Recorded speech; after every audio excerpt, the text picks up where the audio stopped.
ഹരിശ്രീ ഗണപതയേ നമ. അവിഘ്നമസ്തു. ഓം നമോ ഭഗവതേ വാസുദേവായ ശ്രീകൃഷ്ണ പരമാത്മനേ നമ. ഓം ഗുരുബ്രഹ്മ ഗുരുർവിഷ്ണു ഗുരുദേവോ മഹേശ്വര ഗുരു സാക്ഷാത് പരബ്രഹ്മ തസ്മൈ ശ്രീ ഗുരവേ നമ. എല്ലാ ദൈവമക്കൾക്കും എൻ്റെ വിനീതമായ പ്രണാമം. എല്ലാവർക്കും ശാന്തിയും സമാധാനവും എല്ലാ നന്മകളും ഉണ്ടാകണമെന്ന് പ്രാർത്ഥിക്കുന്നു. ഈശ്വരകൃപയും. ഓം ലോകാ സമസ്ത സുഖിനോ ഭവന്തു. എനിക്ക് ഇന്നലെ രാമായണം ഞാൻ രാത്രി 12 മണി കഴിഞ്ഞിട്ട് ഞാൻ ഇട്ടു മക്കളെ. പക്ഷേ ഒട്ടും നെറ്റില്ല. പിന്നെ ഞാൻ നോക്കി 4 മണിയായിട്ടും അത് പോയിട്ടില്ല, അങ്ങോട്ട് യൂട്യൂബിലേക്ക് കയറിയില്ല. വീണ്ടും 5 മണി വരെ ഞാൻ വീണ്ടും ഉണർന്നിരുന്ന് അങ്ങ് എവിടെല്ലാം എല്ലാ മുറികളിലും കൊണ്ടുവച്ചു. രാത്രിയല്ലേ, എങ്ങോട്ടും കയറി പോവാം. പക്ഷേ ഇന്ന് നേരം വെളുത്ത് 8 മണിയായിട്ടും അത് പിന്നെ ഞാൻ അടുത്ത വീട്ടിൽ പോയാണ് അത് ഇട്ടത്. അങ്ങനെ അങ്ങോട്ട് വന്നതാ താമസം. രാവിലെ കാണുന്ന കുറേ മക്കളുണ്ടെന്ന് എനിക്കറിയാം. പക്ഷെ എന്ത് ചെയ്യാനാ, എൻ്റെ കയ്യിൽ കുഴപ്പമില്ല, ഞാൻ ഇടേണ്ട സമയത്ത് ഇട്ടു മക്കളെ. എല്ലാവർക്കും എൻ്റെ നമസ്കാരം വീണ്ടും പറയുന്നു. നമ്മൾ ഭാഗവതമാണ് ഇന്ന് നമുക്ക് ധ്രുവചരിതമാണ് നമ്മൾ വായിച്ചുകൊണ്ടിരുന്നത്. ധ്രുവൻ്റെ കുട്ടി വിഷമിച്ച് പിതാവ് ഒട്ടും സ്നേഹം കൊടുക്കാണ്ട് ക്രൂരമായ വാക്കുകൾ സുരുചി പറഞ്ഞെല്ലാം പിതാവിനോട് ചേർന്ന് നിന്നുകൊണ്ടാണെന്ന് മനസ്സിലാക്കാൻ, അല്ലെങ്കിൽ അങ്ങനെ പറയരുതേ എന്ന് പറയുമല്ലോ ഒരു പിതാവ്. അത് നമുക്ക് അതിൻ്റെ ബാക്കി വായിക്കാം. അങ്ങനെ കുഞ്ഞ് കരഞ്ഞ് അമ്മയുടെ കാൽക്കൾ വന്ന് വീണ് കരഞ്ഞു, അറിയിച്ചു കാര്യങ്ങളെല്ലാം. അതായത് ഗൽഗതവാണികളാൽ ഇത് കൂട്ടവനുർക്കാം പഴിഞ്ഞു പറഞ്ഞതു കേട്ടുടൻ ദുഃഖം കലർന്നു. സുനീതി ചൊല്ലിടിനാൻ ഒക്കും സുരുചി പറഞ്ഞതോർത്തിടിനാൽ മറ്റവൾ ഇങ്ങനെ ചൊന്നത്, ഭൂപതിക്ക് ഉറ്റകം ചേരുകയാൽ അത്രേ നിർണയം. അത് ഈ രാജാവിനോട് ഇഷ്ടപ്പെട്ടതുകൊണ്ടാണ് സുരി പറഞ്ഞത്, അല്ലെങ്കിൽ പറയത്തില്ലല്ലോ. ഒറ്റ മിണ്ടിയില്ല. അപ്പം മനസ്സിലാക്കാം ഭർത്താവ് തന്നെ, ഈ രാജാവ് തന്നെ പറയിപ്പിച്ചതാണ് എന്നുള്ളത്. അതുകൊണ്ട് ഉറ്റാകം രണ്ടുപേർക്കും ഭൂപതിയും സുരുചിയും ഉറ്റാകം ചേരുകയാൽ അത്രേ, അവർ രണ്ടുപേരും ഒന്നായിട്ട് നിന്നുകൊണ്ട് തന്നെയാണ്. അതുകൊണ്ട് നിർണയം. അല്ലാകിൽ ഇങ്ങനെ ചൊല്ലുന്ന ചൊല്ലുകൾ ചൊല്ലായ എന്ന് ചൊല്ലിയിടുമല്ലോ നൃപൻ. ഇങ്ങനെ പറയരുത് കുഞ്ഞെ എന്ന് പറയത്തില്ലയോ സുരുചി? അങ്ങനെ കുഞ്ഞല്ലേ, അങ്ങനെ പറയാതിരി എന്ന് പറയത്തില്ലയോ? അതുകൊണ്ട് സുനിധി പറഞ്ഞു, ഇത് അവർ രണ്ടും ഉള്ളം ഒന്നായിരുന്നുകൊണ്ട് പറഞ്ഞത് തന്നെയാ. വല്ലായ്മയില്ല അവൾക്കേതുമേ മേദിനി വല്ലഭനത്രേ പറഞ്ഞതറിയ നീ. അതുകൊണ്ട് ആ സുരുചിക്ക് ഒരു വല്ലായ്മയില്ല. കാരണം എന്താ, മേദിനി വല്ലഭൻ പറയിച്ചതാണെന്നാണ് അതിനർത്ഥം. അത് രാജാവിന് അത് ഇഷ്ടമാണ് അങ്ങനെ പറയുന്നത്. അതുകൊണ്ട് സുരുചിക്ക് വിഷമമില്ല, എന്തൊക്കെ പറഞ്ഞാലും പേടിയില്ല. ഭർത്താവ് കേൾക്കുള്ള വിഷമമില്ല, കാരണം രണ്ടുപേരും ഒന്നായിട്ട് നിന്ന് പറയുക. അതുകൊണ്ട് അത് വല്ലഭൻ അത്രേ, അതുകൊണ്ട് പിതാവ് തന്നെയാണ് അത് പറഞ്ഞതെന്ന് സുനിധിക്ക് തീർത്ത് പറയാം. അതുകൊണ്ട് നീ മനസ്സിലാക്കൂ, പിതാവ് തന്നെയാണ് പറഞ്ഞത്, അത് നീ മനസ്സിലാക്കൂ കുഞ്ഞേ. ചൊല്ലിടും മാനവേന്ദ്രോത്തമൻ തന്നുട വല്ലഭയല്ലോ സുനീതി താൻ എന്നൊരു ചൊല്ല് കേട്ടിടുകിൽ നാണമായി കൊള്ളും അങ്ങല്ലലും ഏറ്റമുണ്ടാം ധ്രുവൻ അന്വഹം.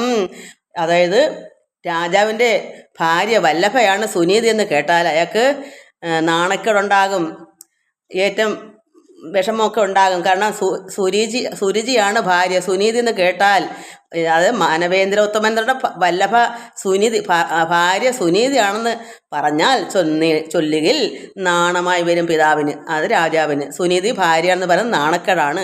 അതുകൊണ്ട് അത്രമാത്രം അല്ലലും ഉണ്ടാകും നിർബന്ധം. അതുകൊണ്ട് ഈ കുഞ്ഞിനെയും മാറ്റി നിർത്തുക. കാരണം ഈ കുട്ടി ആരുടെയെന്ന് ചോദിച്ചാൽ ഇത് സുനീതിയുടെ മകനെന്ന് പറയണ്ടേ അദ്ദേഹത്തിന്? അങ്ങനെ രാജാവല്ലേ, ഒരുപാട് ആൾക്കാരവിടെ വരത്തില്ലേ. അപ്പോൾ 2 ഭാര്യമാരുണ്ട്, മൂത്തതിൻ്റെ കുട്ടിയാണ് ഇതെന്നൊക്കെ അറിയത്തില്ല. അതുകൊണ്ട് ഇത് മാറ്റി നിർത്തുന്നു. ഇങ്ങനെ കേട്ടാൽ സുനീതി എന്ന് കേട്ടാൽ നാണക്കേടുണ്ടാവും, വിഷമം ഉണ്ടാകും നൃപന്, രാജാവിന്. അത്ര നിർഭാഗ്യയായുള്ള അവൾ ഞാൻ മമ, അത്രമാത്രം ഭാഗ്യമില്ലാത്തവളാണ് ഈ സുനീതി പറഞ്ഞാൻ. പുത്രനായി വന്നു നീയും ചമഞ്ഞു വൃഥ, നീ എൻ്റെ മകനായിട്ട് ഇങ്ങനെ വന്ന് വെറുതെ ചമഞ്ഞു വന്നല്ലോ, നീ ഇവിടെ ജനിച്ചു പോയല്ലോ, അത് വെറുതെ ആയിപ്പോയല്ലോ. ഭാഗ്യവതിയായത് അങ്ങ് സുരുചി താൻ യോഗ്യമായി വന്നുകൂടും അവൾ ചൊന്നതും. അവൾ ഭാഗ്യവതി ആയതുകൊണ്ട് അവൾ എന്ത് യോഗ്യമായി എന്ത് പറഞ്ഞാലും അത് യോഗ്യമായിട്ടേ വരൂ. എന്ത് തെമ്മാടിത്തരം പറഞ്ഞാലും അങ്ങനെ എനിക്ക് പറയാൻ പറ്റൂ. ഇവിടെ സുനീതി അങ്ങനെ പറയില്ല. പക്ഷെ ഞാൻ പറയുന്നു, നിങ്ങൾക്ക് മനസ്സിലാൻ വേണ്ടി പറയുന്നു, എന്ത് വേണ്ടാത്തതിനും ഈ സുരുചി പറഞ്ഞാലും അവൾ ഭാഗ്യവതി ആയതുകൊണ്ട് അത് യോഗ്യമായി വരും. ജനങ്ങൾക്കും ഇഷ്ടപ്പെടും. കാരണം സുന്ദരിയാണ്, സുശീലയാണെന്നൊക്കെ അത് ഭാര്യയായിട്ട് പിന്നെ രാജാവിൻ്റെ കൂടെ വസിക്കുന്നു. അപ്പോൾ അവരെല്ലാവരും അംഗീകരിക്കും. അവരെന്ത് തെറ്റ് പറഞ്ഞാലും ജനങ്ങൾക്കും അംഗീകാരമാണ്, രാജാവിനും അംഗീകാരം. അതുകൊണ്ട് എന്ത് പറഞ്ഞാലും അത് യോഗ്യമായി വരും. അത് സുനീതി മകനോട് പറഞ്ഞു. സാക്ഷാൽ മുകുന്ദനെ സേവിച്ചു കൊള്ളുക എന്ന ആക്ഷേപമാകിലും ചൊന്നത് അവളല്ലോ. ഭഗവാനെ തന്നെ നീ പ്രാർത്ഥിച്ചാൽ എൻ്റെ വയറ്റിൽ വന്ന് പറഞ്ഞു നിനക്ക് ഇവിടെ ഇഷ്ടമായി, നിൻ്റെ പിതാവിനെ അപ്പോഴും നിനക്ക് ഇഷ്ടപ്പെടും. അങ്ങനെ പറഞ്ഞത് അവൾ അത്രമാത്രം ആക്ഷേപിച്ചാണ് പറഞ്ഞതെങ്കിലും അവളല്ലയോ പറഞ്ഞത്. അതുകൊണ്ട് നല്ല വചനങ്ങൾ, ഇത് വചനം നല്ലതാണല്ലോ, അവളാണ് പറഞ്ഞതെങ്കിലും ഭഗവാനെ പ്രാർത്ഥിക്കാൻ ആര് പറഞ്ഞാലും വചനം നല്ലതാണ്. സുനീതി കണ്ടത് അങ്ങനെയാണ്. അതുകൊണ്ട് ആക്ഷേപമാകിലും ചൊന്നത് അവളാണല്ലോ. നല്ല വചനങ്ങൾ എല്ലാവരും ചൊല്ലും, എല്ലാവർക്കും ആശ്രയമല്ലോ ജഗന്മയൻ. അതുകൊണ്ട് ഇത് നല്ല വചനമാണ്. നീ ചെന്ന് നാരായണനെ സേവിച്ച് അവിടുത്തെ ഭഗവാന്റെ പ്രസാദം കിട്ടുമ്പോൾ നിനക്ക് ഇവിടെ വന്ന് എൻ്റെ വയറ്റിൽ ജനിച്ചിട്ട് നിനക്കിവിടെ മകനായിരിക്കാം. ആ പറഞ്ഞ വാക്ക് അവളാണ് ആക്ഷേപിച്ചാൽ പറഞ്ഞതെങ്കിലും ആ വാക്ക് ഉത്തമമായ ഭഗവാനെ പ്രാർത്ഥിക്കാനല്ലേ പറഞ്ഞത്. അതുകൊണ്ട് അത് കൊള്ളാം. എല്ലാവർക്കും ഭഗവാൻ ആശ്രയമാണല്ലോ. തൽ പ്രസാദത്താൽ ഒഴിഞ്ഞു മറ്റേതും നീ പ്രപഞ്ചത്തിങ്കിൽ ഏതും വരാ ദൃഢം. ഭഗവാന്റെ പ്രസാദമില്ലാതെ മറ്റൊന്നും ആർക്കൊന്നും ഈ പ്രപഞ്ചത്തിൽ വരത്തില്ല. വിശ്വേശനെ പരമാത്മനി സർവവും വിശ്വസിക്കണമുണ്ണി സദാകാലവും. വിശ്വേശനെ, ആ പരമാത്മാവായിരിക്കുന്ന സർവേശ്വരനെ എപ്പോഴും സദാകാലവും നീ വിശ്വസിച്ച് നീ ഭഗവാൻ തന്നെ ലയിക്കണം. അത് പറഞ്ഞു കൊടുത്ത് മകനോട് പറഞ്ഞു. പെറ്റവളും പുനരിങ്ങനെ ചൊന്നള ഉറ്റകതാരിലുറച്ചോ ചൊന്നാൻ ധ്രുവൻ. പെറ്റ അമ്മയും ഇങ്ങനെ പറഞ്ഞപ്പോൾ ധ്രുവൻ ഒന്ന് ഉറച്ചു പിടിച്ചു ഉള്ളത്തിൽ. എന്താ പറഞ്ഞത്? നന്നു നന്നമ്മേ ഭവതി തെളിവിനോട് എന്നെ അനുഗ്രഹിച്ച് അങ്ങ് അയച്ചിടുകിൽ വന്നുകൂടും നമുക്ക് ഈശ്വരാനുഗ്രഹാൽ അന്വഹം ആഗ്രഹാർത്ഥങ്ങളെല്ലാം ധ്രുവം. എൻ്റെ ആഗ്രഹങ്ങളെല്ലാം എന്താ, എനിക്ക് ആഗ്രഹങ്ങളെല്ലാം എനിക്ക് ഭഗവാൻ നൽകും. എങ്ങനെ? അമ്മ എന്നെ അനുഗ്രഹിച്ച് അയക്കണം. അമ്മ പറഞ്ഞത് നല്ല കാര്യങ്ങളാണ് അമ്മ പറഞ്ഞത്. അതുകൊണ്ട് അമ്മയുടെ അനുഗ്രഹം കൊണ്ട് എന്നെ അങ്ങോട്ട് അയക്കൂ. അപ്പോൾ നമുക്ക് എന്ത് കിട്ടും? ഭഗവാന്റെ അനുഗ്രഹത്താൽ അന്വഹം ആഗ്രഹം. എന്താണ് ആഗ്രഹങ്ങളെല്ലാം ധ്രുവം നിശ്ചയമായിട്ടും വരും. ധ്രുവൻ എന്നല്ല, ധ്രുവം തീർച്ചയാണ്. അങ്ങനെ തന്നെ ഭഗവാനെല്ലാം നൽകും. എന്നെയും നിന്നെയും അച്ഛനെയും പുനരന്യമാതാവാം സുരുചിയെ തന്നെയും ഭ്രാതാവിനെയും ജഗൽ സകലത്തെയും ചേതനാഭൂതനാം ആദി നാരായണൻ രക്ഷിച്ചു കൊള്ളുമെന്നാലും വിശേഷിച്ച് ലക്ഷ്മീപതി മമ മുമ്പിലാമാറുടൻ പ്രത്യക്ഷനായി എഴുന്നള്ളി വേണ്ടും വരം ചിത്തം തെളിഞ്ഞ് അരുൾ ചെയ്ത് അരുളിയിടുവാൻ കാരുണ്യമുണ്ടായി വരോളവും തപസ് ആരൂഢമോദേന ചെയ്തിരിപ്പൻ മുതാ. വൈകാതെ അനുഗ്രഹം ചെയ്ത് അയച്ചിടുവാൻ ആകാംക്ഷ പൂണ്ടിത ഞാൻ വണങ്ങിടിനീൻ. അമ്മേ നാരായണ, ദേവി നാരായണ, ലക്ഷ്മി നാരായണ, ഭദ്രേ നാരായണ. അമ്മയുടെ പാദത്തിൽ വണങ്ങി പറഞ്ഞു, അമ്മ അനുഗ്രഹിച്ച് എന്നെ വിടൂ. പിന്നെ ലക്ഷ്മി അമ്മ ദേവി അവിടെ പതിയാണ് ഭഗവാൻ നാരായണൻ. അമ്മ മഹാലക്ഷ്മിയും കൂടെ ഉണ്ട് കൂടെ. അതുകൊണ്ട് എന്തെല്ലാം ആയാലും ഇവിടെ അന്യ മാതാവായ, അതായത് സ്വന്തം പെറ്റ അമ്മയല്ലാത്ത അമ്മയ്ക്ക് അന്യ പറയാം. അപ്പം സുരുചി മാതാവായാലും പിന്നെയോ ഭ്രാതാവ് സഹോദരൻ ഉത്തമനും, അതായത് എന്നെയും നിന്നെയും, അതായത് സുനീതിയെയും ധ്രുവനെയും, ധ്രുവൻ പറയുന്നു അച്ഛനെയും, പിന്നെ അന്യമാതാവായ സുരുചിയെയും, ഭ്രാതാവായ ആരാണ് ഉത്തമനെയും, പിന്നെയോ ജഗൽ സകലത്തെയും. ഇവർ മാത്രമല്ല കുട്ടി പറയുന്നത്, ജഗൽ സർവ്വതും എന്തെല്ലാം കൊണ്ടോ അതെല്ലാം ഒരു പിഞ്ചു കുഞ്ഞ് പറയുന്നതാ. ചേതനാഭൂതനാമാതി നാരായണൻ എന്ത് ചെയ്യും? രക്ഷിച്ചു കൊള്ളും. എന്നാലും വിശേഷിച്ചെന്ത് ചെയ്യും ലക്ഷ്മീപതി? ഭഗവാൻ നാരായണൻ മാമ മുമ്പിലാമാറുടൻ പ്രത്യക്ഷനായി എഴുന്നള്ളി വേണ്ടും വരം. എന്തുകൊണ്ടാ? ഈ കുട്ടിയുടെ പ്രാർത്ഥനയും വിഷമവും അത്രയ്ക്ക് ഉള്ളമുണ്ട്. ഉള്ളത്തിൽ അത്ര ദാരിദ്ര്യമുണ്ട്. എന്തിനാ ദാരിദ്ര്യം? ആത്മദാരിദ്ര്യം, വിശപ്പ്, ആർത്തി, നമ്മുടെ ശരീരത്തിന് ആഹാരം കൊടുക്കണം, അതിനേക്കാൾ ഉപരിയാണ് ആത്മവേദന. ആ ദാരിദ്ര്യം കുഞ്ഞിന് ഈശ്വരനെ വേണം. ഞാൻ പണ്ടിവിടെ അനുഭവിച്ച് എനിക്കറിയാം ആ ഒരു വേദന. അതുകൊണ്ട് വിശേഷിച്ച് എന്തുവരും ഭഗവാൻ നാരായണൻ, ലക്ഷ്മി പതി, ലക്ഷ്മിയുടെ ഭർത്താവായിരിക്കുന്ന ആ നാരായണൻ മാമ എൻ്റെ, ആരുടെ, ധ്രുവൻ്റെ, അല്ലെങ്കിൽ നമ്മൾ ഓരോരുത്തരുടെയും, നമ്മളിപ്പം പറയേണ്ടത് നമുക്ക്, അന്ന് ധ്രുവന്, ഇന്ന് നമുക്ക് ഓരോരുത്തർക്കുമാണ്. മാമ എൻ്റെ മുമ്പിൽ ആമാരുടൻ പ്രത്യക്ഷനായി എഴുന്നള്ളി വീണ്ടും വരം. ചിത്തം തെളിഞ്ഞ് ഭഗവാന്റെ ഉള്ളം തെളിഞ്ഞു തന്നെ കിട്ടും. നമ്മൾ ഓരോരുത്തരും ധ്രുവനെ പോലെ ആകണം. അപ്പോൾ നമുക്കും ഇതുപോലെ അനുഭവം വരും. ഇത് അന്ന് ധ്രുവൻ്റെ കഥ നമ്മൾ വായിക്കുന്നതിനാ നമുക്കതാകാനാ. ചിത്തം തെളിഞ്ഞ് അരുൾ ചെയ്ത് അരുളിടുവാൻ കാരുണ്യമുണ്ടായി വരുവോളവും. അങ്ങനെ ഭഗവാന് കാരുണ്യം ഉണ്ടായി വരുവോളം എന്ത് ചെയ്യും? തപസ് ആരൂഢമോദന ചെയ്തിരിപ്പൻ മുത. അത്രയ്ക്ക് കഠിന തപസ് ഞാൻ ചെയ്യും. എൻ്റെ മുമ്പിൽ ലക്ഷ്മീപതിയായിരിക്കും നാരായണൻ പ്രത്യക്ഷമാകാൻ. വൈകാതെ അനുഗ്രഹം ചെയ്ത് അയച്ചിടുവാൻ ആകാംക്ഷ പൂണ്ടിത ഞാൻ വണങ്ങിയിടിനീൻ. അങ്ങനെ അമ്മയെ വണങ്ങി എന്നു പറഞ്ഞു മാതാവിൻ പദദ്വയം തന്നിൽ നമസ്കരിച്ചിടനാൻ മെല്ലവേ. അങ്ങനെ അമ്മയുടെ പാദം രണ്ടിലും വീണ് നമസ്കരിച്ചു ഈ കുട്ടി. ആ അമ്മയെ ആദ്യത്തെ ഗുരു എല്ലാം അമ്മ കാണപ്പെട്ട ദൈവമാണ്. ആ അമ്മയെ അങ്ങനെ വണങ്ങി. എന്താ ഗുരുത്വം. എന്നിട്ട് പറഞ്ഞു, താനതു കണ്ട് സുനീതിയും, ഇത്രയെല്ലാം കണ്ടപ്പോൾ സുനീതി പുത്രനെ ദീനമൊഴിഞ്ഞ് എഴുന്നേൽപ്പിച്ചു സാദരം. പാദത്തിൽ വീണ് നമസ്കരിച്ചപ്പോൾ കുഞ്ഞിനെ അത്രമാത്രം ദീനമെല്ലാം മാറി ഒഴിഞ്ഞിട്ട് പെട്ടെന്ന് തന്നെ കുട്ടിയെ എഴുന്നേൽപ്പിച്ച്,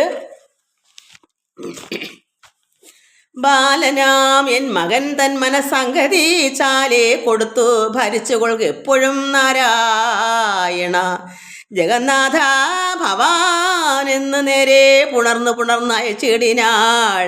അങ്ങനെ കുഞ്ഞിനെ താങ്ങിപ്പിടിച്ച് പൊക്കി എണീപ്പിച്ചു. പാദത്തിൽ നിന്ന് വീണ് നമസ്കരിച്ചപ്പോൾ എന്നിട്ട് തൻ മനസ്സംഗതി ചാലയെ കൊടുത്ത് ഭരിച്ചു കൊള്ളുകെന്ന് ഭഗവാനോട് പറഞ്ഞു. കുഞ്ഞിൻ്റെ ഇഷ്ടം എന്താണ്? ആ ഇഷ്ടം ഭഗവാനെ നാരായണ അങ്ങ് അത് എത്രയും ആ കുട്ടിയുടെ ആഗ്രഹം സാധിപ്പിക്കണേ നാരായണ ജഗന്നാഥ ഭവാൻ എന്ന് നേരെ കുട്ടിയെ പുണർന്ന് മുത്തോ കൊടുത്ത് അയക്കുന്നു. അങ്ങനത്തെ ഒരമ്മ, പിഞ്ചു കുഞ്ഞാണ്.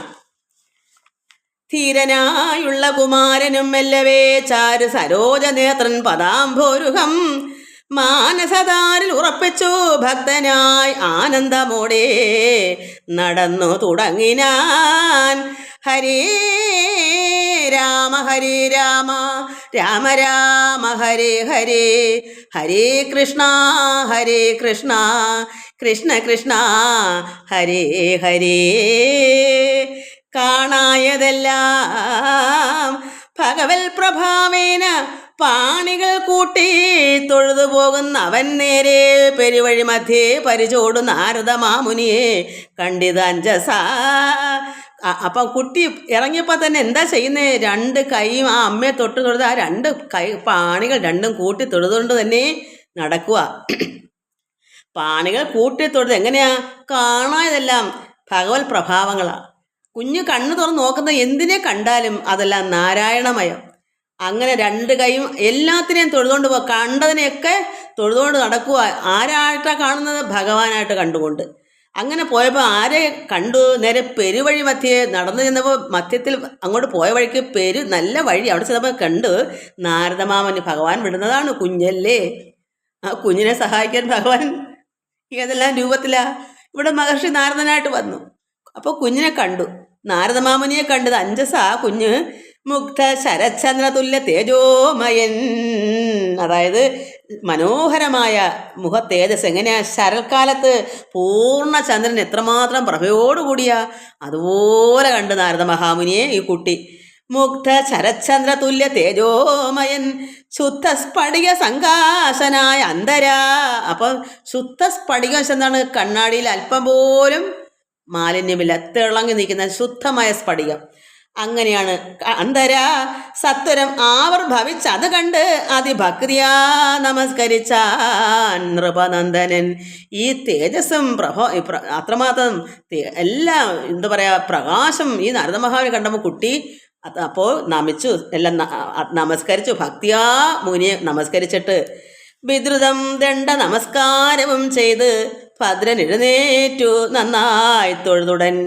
അങ്ങനെ വീണ് കിടന്ന ദണ്ഡ നമസ്കാരം വെച്ചാൽ പാദത്തിൽ നന്നായി കമന്ന് കിടന്ന് ഈ നാരദ മഹാവിനെ തൊഴുതെഴുന്നേറ്റു.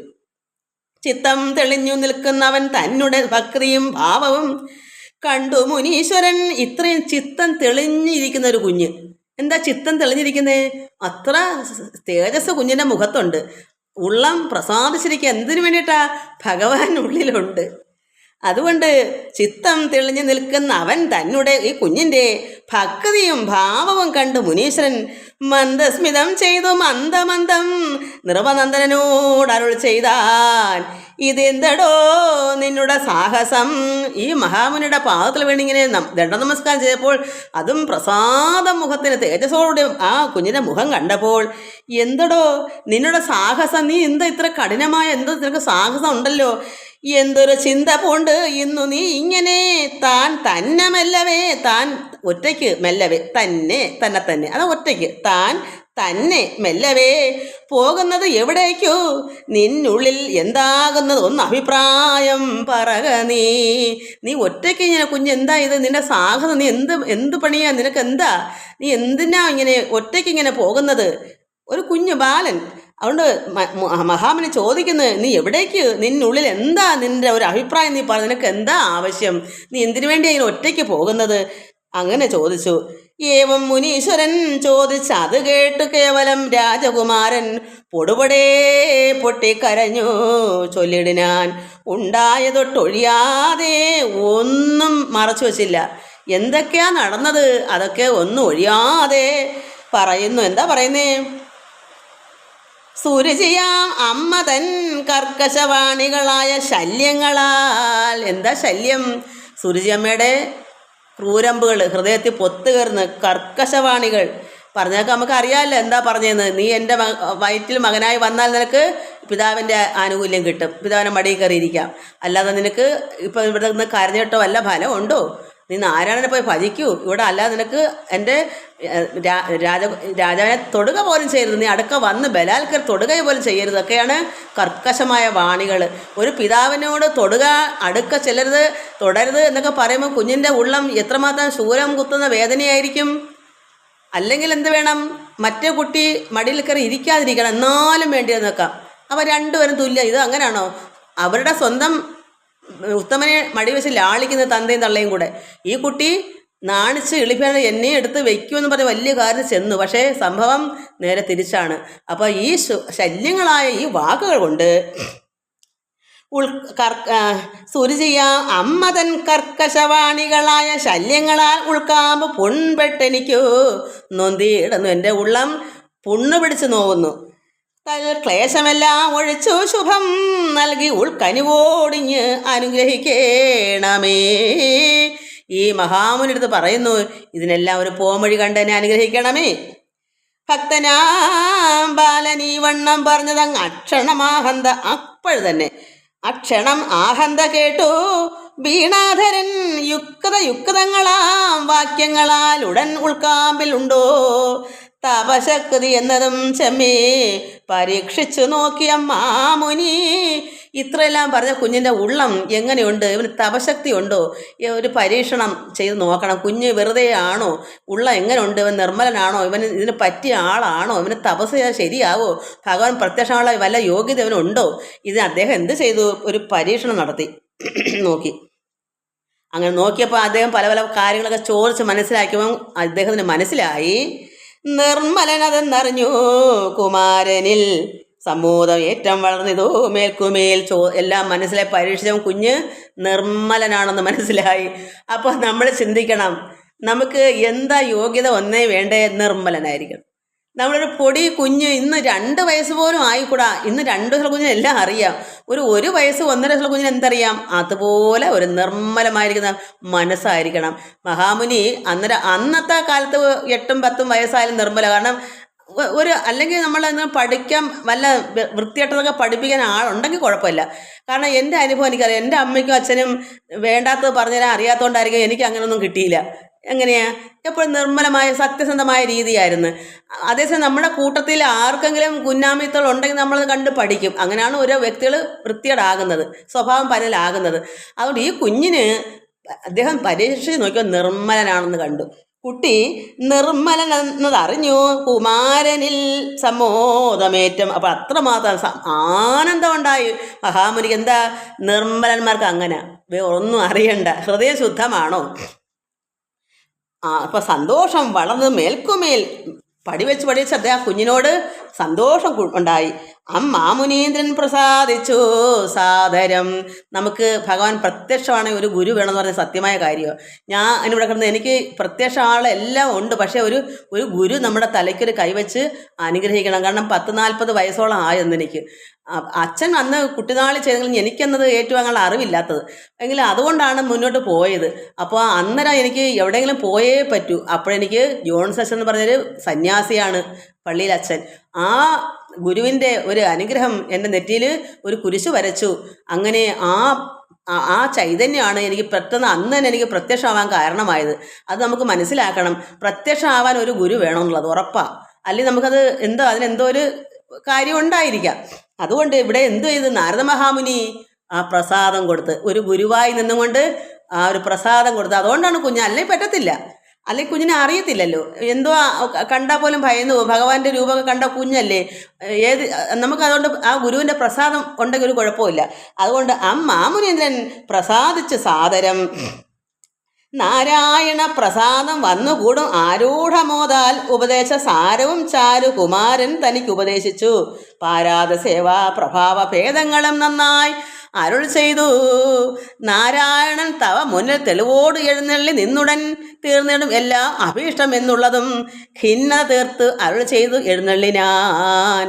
അങ്ങനെ കാര്യമെല്ലാം പറഞ്ഞ് നല്ല പ്രസാദിച്ച് ഈ ഉപദേശം കൊടുത്ത്. പെട്ടെന്ന് തന്നെ നിനക്ക് ഭഗവാൻ നാരായണൻ നിന്നെ കുമാരൻ തനിക്ക് ഉപദേശിച്ച് എന്താണ്, സേവാ പ്രഭാവ ഭേദങ്ങളെല്ലാം നന്നായി അരുൾ ചെയ്തിട്ട് നാരായണൻ തവ മുന്നിൽ തെളിവോട് എഴുന്നള്ളി നിൽക്കുമെന്ന് അദ്ദേഹം പ്രസാദിച്ച് അനുഗ്രഹിച്ചു കൊടുത്തു. ആ ഗുരുവായി നിന്നുകൊണ്ട് ഈ നാരദ മഹാമുനി നാരായണൻ തവ മുന്നിൽ തെളിവോട് എഴുന്നള്ളി നിന്നുടൻ തന്നിടും. ഭഗവാൻ വേണ്ടുന്നതൊക്കെ നിനക്കുള്ള എന്താ നിൻ്റെ ഇഷ്ടം, നിൻ്റെ ഇംഗിതം, നിനക്ക് എന്താ വേണ്ടത്, അത് ഭഗവാൻ നാരായണൻ തവ മുന്നിൽ തെളിവോട് സന്തോഷത്തോട് തന്നെ എഴുന്നള്ളി നിന്നുടൻ തന്നിടും എല്ലാ അഭീഷ്ടങ്ങൾ, നിൻ്റെ ആഗ്രഹങ്ങൾ എന്താണ് അത് തരും എന്നാണ് ഗുരുവായി നിന്നുകൊണ്ട് നാരദ മഹാമുനി അനുഗ്രഹം പ്രസാദിച്ച്. ആ ഒരു ഗുരുപ്രസാദമാണ് നമുക്ക് എല്ലാവർക്കും വേണം. ഗുരുപ്രസാദത്തിൽ മാത്രമേ നമുക്ക് ഭഗവാനെ പ്രത്യക്ഷമാക്കാൻ പറ്റുള്ളൂ. അങ്ങനെ പറഞ്ഞു. അപ്പോൾ നാരായണൻ തവ മുന്നിൽ തെളിവോട് എഴുന്നള്ളി നിന്നുടൻ തന്നിടും, ഉടനെ തന്നെ നിനക്ക് കിട്ടും എല്ലാ അഭീഷ്ടം എന്നുള്ളതും ഖിന്നത തീർത്ത് അരുൾ ചെയ്ത് എഴുന്നള്ളിനാൻ. അവൻ്റെ വിഷമങ്ങളെല്ലാം തീർത്തിട്ട് നാരദ മഹാമുനി പോയി എഴുന്നള്ളി ചെന്നു. എങ്ങോട്ടാ പോയത്? രാജാവിനെയും മാതാവ് വിഷമിക്കത്തില്ലേ, സുനിധിക്ക് വിഷമം കാണത്തില്ലേ, കുട്ടിയല്ലേ, എവിടേക്ക് പോയി, വനത്തിലേക്കല്ലേ പോയേക്കുന്നത്. എത്രമാത്രം അമ്മയുടെ സമാധാനം. പിന്നെ പരമാത്മാവിനെ സ്നേഹിച്ചാൽ എവിടെയും എപ്പോഴും ഭഗവാൻ ആരെയും കാത്തുകൊള്ളുമല്ലോ. അതുകൊണ്ടുള്ള ഒരു ഉറപ്പുണ്ട് അവർക്ക്. അവർ സാധുവല്ലേ സുനീതി. അതുകൊണ്ട് ചെന്ന് സുനീതിയെയും നരേന്ദ്രോത്തമൻ തന്നെയും കണ്ടു പറഞ്ഞാൻ അവസ്ഥകൾ, കാര്യങ്ങളെല്ലാം കുഞ്ഞിനെ കണ്ട കാര്യങ്ങളൊക്കെ പിതാവായ രാജാവിനോടും സുനീതിയോടും പറഞ്ഞു. ദുഃഖിക്ക വേണ്ട, നിങ്ങൾ ദുഃഖിക്കണ്ട. തനയൻ ധ്രുവൻ ആദിമുഖ്യൻ ഹരിപ്രിയനായി വരും നിർണയം. നിങ്ങൾ ദുഃഖിക്കണ്ട, അവൻ ഹരിപ്രിയനായി വരും. അവൻ നിർമ്മലനാണ്, ശുദ്ധനാണ്, പരിശുദ്ധനാണ് അവൻ്റെ ഹൃദയം.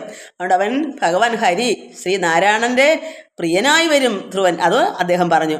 നിങ്ങളും നാരായണങ്കൽ സകലവും അങ്ങ് സമർപ്പിച്ചിരുന്നു കൊള്ളുക. എപ്പോഴും നിങ്ങളും അതുപോലെ ആ കുഞ്ഞ് ചെയ്യുന്നത് പോലെ നിങ്ങളും സർവ്വതും ഭഗവാനിൽ സമർപ്പിച്ച് നിങ്ങളിരിക്കൂ, പ്രാർത്ഥിച്ചിരിക്കൂ. നന്നായി വരും മേലിൽ ഇല്ല ഒരു സംശയം, ഒന്നിനും ഏതും വികല്പമുണ്ടായി വരാ, ഒരു വിഷമം ഉണ്ടാകത്തില്ല. നിങ്ങൾ അതുകൊണ്ട് നിങ്ങൾ മേലിൽ എപ്പോഴും ഭഗവാൻ തന്നെ ഭജിച്ചിരിക്കൂ. എന്നിത്തരങ്ങൾ ഉറപ്പിച്ചവരെയും പിന്നെ യഥാകാമം അങ്ങ് എഴുന്നള്ളിനാൻ. അങ്ങനെ മാതാവിനെയും പിതാവിനെയും കണ്ട് ഇതെല്ലാം പറഞ്ഞിട്ട് നാരദ മഹാമുനി അവിടുന്ന് പോയി എഴുന്നള്ളി. വന്ദിച്ചു നാരദൻ തന്നുപദേശവും നന്നായി ഉറപ്പിച്ചു രാജകുമാരൻ. അങ്ങനെ ഈ കാര്യം കഴിഞ്ഞിട്ട് കുമാരൻ എന്ത് ചെയ്തു? നാരദ മഹാമുനിയുടെ അനുഗ്രഹവും പ്രസാദമൊക്കെ വാങ്ങിയിട്ട് വന്ദിച്ച് നാരദനെ അന്നേരം തന്നെ വന്ദിച്ച് ഉപദേശമൊക്കെ ഇട്ട് നന്നായി ഉറപ്പിച്ച് ഹൃദയത്തിൽ ഉറപ്പിച്ചിട്ട് രാജകുമാരനും ചെന്നു മധുവനം ബുക്ക് ശുഭസ്ഥലം അന്വേഷണം ചെയ്തു കണ്ടു തപസ്സിനായി നന്നായി നിരൂപിച്ച് ഉപവസിച്ച ദിനം. ആ ദിനം അവർ നാരദ മഹാമുനിയുടെ അനുഗ്രഹമൊക്കെ വാങ്ങിച്ചിട്ട് മധുവനത്തിലേക്ക് പോയി. ആ ദിനം എന്ത് ചെയ്തു? ഉപവാസം. അന്നത്തെ ദിവസം അന്വേഷണം ചെയ്ത് കണ്ടു തപസ്സിനായി നന്നായി നിരൂപിച്ച് എല്ലാം ഉറപ്പിച്ച് ഉപവസിച്ച് ആ ദിനം അന്യദിനം അടുത്ത ദിവസം അന്യദിന ഉഷക്കാലേ എന്നുവെച്ചാൽ രാവിലെ പ്രഭാതത്തിൽ പിറ്റേന്ന് മുതിർന്നവൻ ശുദ്ധ തീർത്ഥേ കുളിച്ച് അർക്കോദയം കണ്ട് നല്ല ശുദ്ധമായ ജലത്തിൽ കുളിച്ച് സൂര്യൻ്റെ ഉദയമൊക്കെ കണ്ട് ചിത്തശുദ്ധിയാ ഗുരുവന്ദനം ചെയ്തതാ.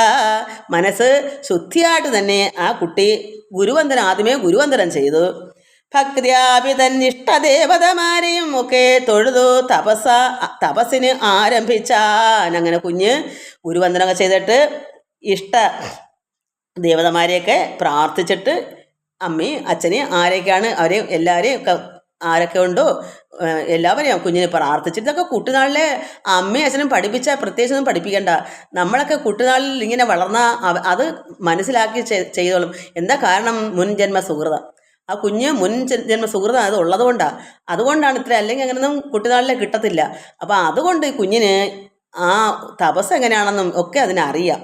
അതുകൊണ്ട് ഒക്കെ തൊഴുത് തപസ് ആരംഭിച്ചാൽ മുന്നേ ദിനം പല ആഹാരങ്ങളും ചെയ്ത് ഫലം, അതായത് അന്ന് രാവിലെ ഈ എന്താ പറയുക ഫലം എന്തെങ്കിലും പഴങ്ങളോ എന്തെങ്കിലും അതായിരിക്കും തോന്നുന്നു. ഫലം ആഹാരങ്ങളൊക്കെ ചെയ്ത് തന്നാൽ കൃതമാകും ആസന സംസ്ഥനായി ആ കുഞ്ഞിന് ഇഷ്ടമുള്ള രീതിയിൽ എവിടെ സ്വച്ഛമായ ഒരു സ്ഥലത്ത് ഇരിക്കാനായിട്ട് ഈ തപസ്സിന് ഇരിക്കണമല്ലോ. അങ്ങനെ തന്നാൽ കൃതമാകും ആസന സംസ്ഥനായി പ്രാണായാമം ചെയ്തു നാരായണമയം കാണായതൊക്കെയും എന്നു ഉറച്ച് അന്വഹം.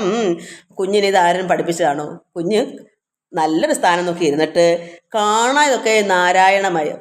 എന്ത് കണ്ടാലും അത് നാരായണൻ, എന്ത് കേട്ടാലും നാരായണൻ. അവിടെ കേൾക്കാനെന്നുണ്ട് വല്ല കിളികളുടെ സൗണ്ടാണെങ്കിൽ അത് നാരായണൻ. എന്ത് കണ്ടാലും നാരായണമയം. അതുകൊണ്ട് കാണായതൊക്കെയും എന്നുറച്ച് അന്വഹം നാരായണമയം എന്ന് ഉറച്ച് താനും ഭഗവാനും ഈരേട് ലോകവും.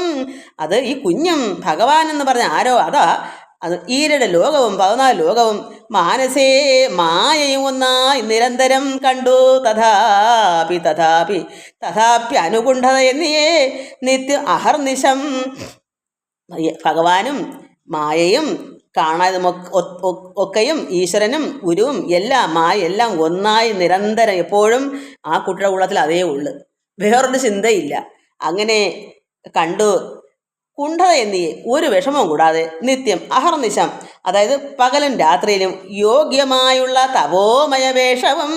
ഒരു തപസ്സിനിരിക്കേണ്ട വേഷം എന്താണെന്ന് വെച്ചാൽ അതങ്ങനെ ആ വേഷവും വെച്ചാൽ പകലും രാത്രിയിലും കുഞ്ഞിൻ്റെ വേഷം യോഗ്യമായത്. യോഗ്യമുള്ള വസ്ത്രങ്ങൾ അത് ചെയ്ത് വേഷം. ആ വേഷവും ഭാഗ്യപുമാൻ പരിചോട് ധരിച്ചുടൻ കോപ്പിട്ടിരുന്ന് ഉറപ്പിച്ചിളകിടാതെ ഇതെല്ലാം കാട്ടിക്കൂട്ടി അതിനിഷ്ടമുള്ള സ്ഥലത്ത് സന്തോഷമായിട്ട് ആസനം നല്ല ഇരിപ്പിടത്തിൽ അങ്ങനെ ഇരുന്നു. യോഗ്യമായ വസ്ത്രമൊക്കെ ധരിച്ചും അങ്ങനെ കോപ്പിട്ടിരുന്ന് ഉറപ്പിച്ച് ഉറപ്പിക്കുക? എല്ലാം ഒരുമയോട് ചേർന്ന് സന്തോഷകരമായി എല്ലാം ഉറപ്പിച്ച് ഹൃദയത്തിലെല്ലാം.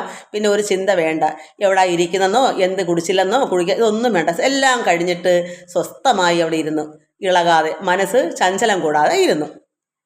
താല്പര്യം ആത്മസുഖം ഒഴിഞ്ഞെന്നിയേ. എന്താണ് കുഞ്ഞിന് താല്പര്യം? ആത്മസുഖം. കുഞ്ഞിന് ആർത്തി എന്താണ്? ആഹാരം കഴിക്കണമെന്നോ ചായ രാവിലെ എനിക്ക് എനിക്ക് ചായ താ, അല്ലെങ്കിൽ എനിക്ക് ബ്രേക്ക്ഫാസ്റ്റ് താ, ഇതൊന്നും അല്ല കുട്ടിക്ക് ആഗ്രഹം. നേരം എടുത്ത് കുഞ്ഞിൻ്റെ ആഗ്രഹം എന്താണ്? ആത്മസുഖം. നമുക്ക് എത്ര പേർക്കുണ്ട് ഈ ആത്മസുഖം വേണമെന്ന്? അപ്പോൾ താല്പര്യം ആത്മസുഖം ഒഴിഞ്ഞ് അല്ലാതെ ഒന്നും അതിന് വേണ്ട. ഒഴിഞ്ഞ് എന്നിയേ 3 നാൾ കഴിഞ്ഞാൽ ഒരു നാൾ മുതാ ചെമ്മേ ഫലങ്ങൾ ഭുജിക്കും കഥാശന. അങ്ങനെ ചിലപ്പോൾ ഈ കുട്ടി 3 ദിവസം കഴിയുമ്പോഴാണ് എന്തെങ്കിലും ഒരു ഫലം എന്തെങ്കിലും കാട്ടിൽ നിന്നുള്ളത് കഴിക്കുന്നത്. അപ്പം എന്തിനു വേണ്ടിയാണ് കൊച്ചു ഇത്രയും താല്പര്യപ്പെടുന്നത്? ആത്മാവിന് ദാരിദ്ര്യം, വിശപ്പ്. നമുക്ക് ആർത്തി, നമ്മൾക്കൊക്കെ എന്താണ് അന്നന്ന് എന്തെങ്കിലും തിന്നാൻ തീറ്റി കിട്ടണം വയറിന്, ഇതാണ് നമുക്കൊക്കെ ഉള്ള സുഖം. ഈ കുട്ടിക്ക് വയറ്റിൻ്റെ സുഖം അല്ല നോക്കുന്നത്, അവിടെ ഒന്നും തന്നെ അതൊന്നും തന്നെ വേണ്ട. അതല്ലാതെ അതിനൊരു ആത്മദാഹം, പരദാഹം, പാനം ചെയ്യാൻ ആത്മാവിൻ്റെ സുഖത്തിന് വേണ്ടി അമൃത് വേണം അതിന്. അതാണ് അതിൻ്റെ സുഖം, അതിനാണ് പോയിരിക്കുന്നത്. അത് നമ്മൾക്കും ഇതുപോലെ ഒരു ആർത്തി വേണം. നമ്മുടെ വയസ്സുകാലത്തെങ്കിലും നമുക്ക് ഇത്തിരി ആർത്തി വേണം, നമ്മൾ ചിന്തിക്കണം. ഇത് കുഞ്ഞിലെയാണ് എടുത്തേക്കുന്നത്. നമുക്ക് ഇനിയുള്ള കാലം ഒരു 60 വയസ്സ് കഴിഞ്ഞില്ലെങ്കിൽ നമുക്ക് ഈ ഒരു ആത്മവേദന ഉണ്ടോ? നിങ്ങൾക്ക് കിട്ടണമെന്നുള്ള ആഗ്രഹമുണ്ടോ? നമുക്ക് ഈ ദുഃഖമുണ്ടോ? നമുക്ക് പ്രയാസം വരുന്നുണ്ടോ? എന്തോ കിട്ടാൻ എല്ലാം ഉണ്ട്, എന്തോ ഒന്നില്ല. ആ ഒന്നിനു വേണ്ടി നമ്മൾ ഒരുങ്ങണം. ലക്ഷ്യസ്ഥാനത്ത് എത്തുമ്പോൾ നമുക്ക് നമ്മുടെ ആത്മാവ് നിറയും, സുഖം കിട്ടും. അപ്പോഴാണ് നമുക്ക് ആനന്ദം ഉണ്ടാകുന്നത്. ഈ ആനന്ദ സുഖത്തിന് വേണ്ടിയാണ് ഈ കുട്ടി ഇത്രയും ചെയ്യുന്നത്. അപ്പോൾ നമുക്ക് ദുഃഖവും സുഖവും എല്ലാം ഒന്നായിട്ട് തന്നെ തോന്നുകയും ചെയ്യും. ഏറ്റക്കുറച്ചിലില്ലാതെ നിർഗുണനായിരിക്കുന്ന ഭഗവാനെ, പരമാത്മാവിനെ പോലെ നമുക്കും സന്തോഷമായിട്ട് എപ്പോഴും ഒരേ മനസ്സോട് തന്നെ നമുക്ക് എല്ലാം അങ്ങനെ ആയിത്തീരും. ആത്മസുഖം കിട്ടാൻ എല്ലാവർക്കും ഉണ്ടാകണമെന്ന് പ്രാർത്ഥിക്കുന്നു. ഓം ലോകാ സമസ്ത സുഖിനോ ഭവന്തു. ഹരി ഓം, ഹരി ഓം, ഹരി ഓം.